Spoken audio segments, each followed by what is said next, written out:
يعطيكم العافية. اليوم نحن عم نركب بكادوش 6 ميلي سيكوريت. هذا قياسه بيجي تقريبا هو شي متر ب80، وارتفاعه ب180 سنتي. هذا بيجي الفريم تبعه بيجي ألمنيوم أول ضد المي.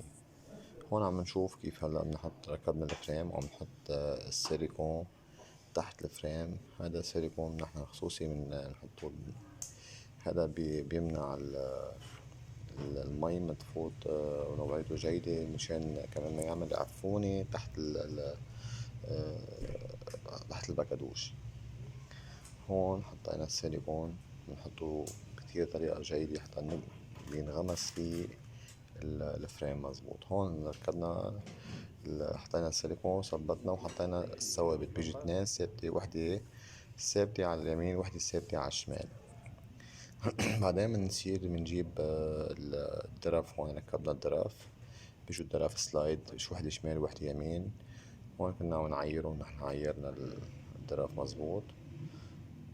وهون الفينيشينج على الآخر. هلا عم نجرب كيف طريقة الفريمات تاعون، كيف يوقفوا كل درفة إلى 4 ستوبات.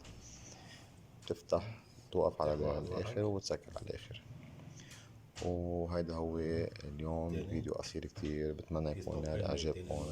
ما تنسونا بالاشتراك بالمحطة. ثانك يو، شكرا لكم، ميرسي.